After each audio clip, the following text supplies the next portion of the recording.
When thinking of karate, there is one name that can never be ignored: Bill Superfoot Wallace. Superfoot was born on December 1st, 1945 in Portland, Indiana in the United States. From a young age, he was drawn to athletics, excelling in wrestling and football before finding his way in traditional martial arts. His first discipline was judo, but an injury during practice permanently damaged his right knee. That setback forced him to adapt, and it would later define his entire fighting style. He shifted to karate, relying heavily on his left leg, which he trained to extraordinary speed and accuracy. Wallace began his martial arts career in Shorin-ryu karate, where he developed the foundation of the kicking techniques that would make him famous. After joining the United States Air Force, he continued his training and began competing in karate tournaments in the 1960s. His speed and precision set him apart, and the nickname Superfoot came to represent the lightning-fast leg kicks that dominated his opponents. In 1974, Bill Wallace became one of the first major champions in professional full-contact karate, when the Professional Karate Association was formed, and Wallace fought in its inaugural events. On September 14, 1974, he defeated Joe Corley in Atlanta, Georgia, to become the first PKA middleweight world champion. His style, built around blindingly fast roundhouse and side kicks, proved nearly impossible to counter. He was so dominant with his left leg that opponents often joked that they knew what was coming but still couldn't stop it. Wallace successfully defended his world middleweight title multiple times, defeating top fighters of the era.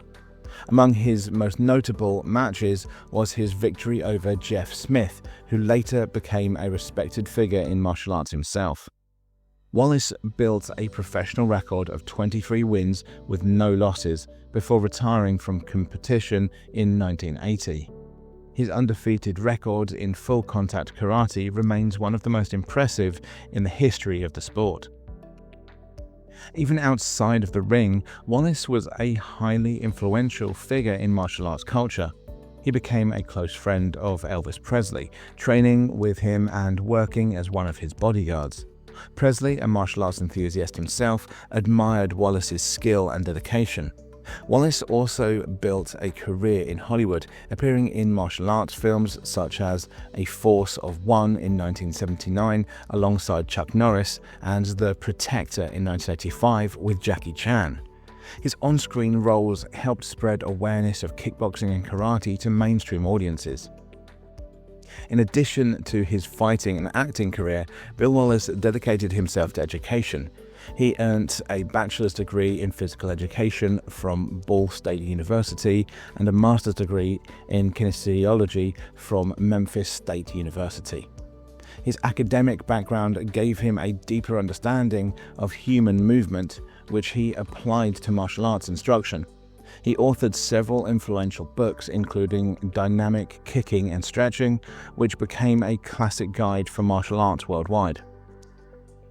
After retiring from professional competition, Wallace continued to shape martial arts through coaching and commentary.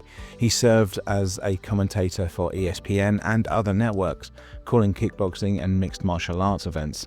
His expertise and humor made him a fan favorite, and his insights helped introduce the sport to wider audiences. He also traveled extensively, teaching seminars around the world and inspiring generations of martial arts with his philosophy of speed, flexibility, and precision. Wallace's influence extended into the early years of mixed martial arts as well.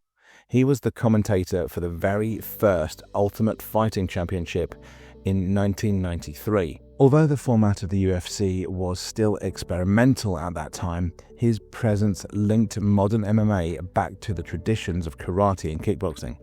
Over the decades, Bill Wallace has received numerous honors for his contributions to martial arts. He's been inducted into several martial arts halls of fame, including the Black Belt Magazine Hall of Fame, where he was named Fighter of the Year in 1978. His nickname Superfoot remains synonymous with speed and kicking excellence, and his technical innovations continue to influence fighters in karate, kickboxing, and even modern MMA. Now in his late 70s, Wallace continues to be active in the martial arts community. He teaches seminars, attends international events, and remains a respected elder statesman of the sport. His legacy is not only his undefeated record, but his role in shaping American kickboxing and bringing martial arts into the mainstream during the 1970s and 1980s. Bill Superfoot Wallace represents the power of adaptation. What began as a career-threatening knee injury became a catalyst for developing one of the most feared and effective left legs in combat sports. His story is a reminder that limitations can be transformed into strengths through creativity, discipline, and persistence. From his world titles to his Hollywood roles, from coaching Elvis Presley to commentating for the UFC, Wallace's career reflects both the history of martial arts in America and its global influence. He remains one of the most recognizable and respected martial artists of his generation, a fighter whose speed and precision left an indelible mark on the sport. If you'd like to hear us talk about more areas of martial arts, culture, and far more, please do like, comment, and subscribe, and thank you for watching.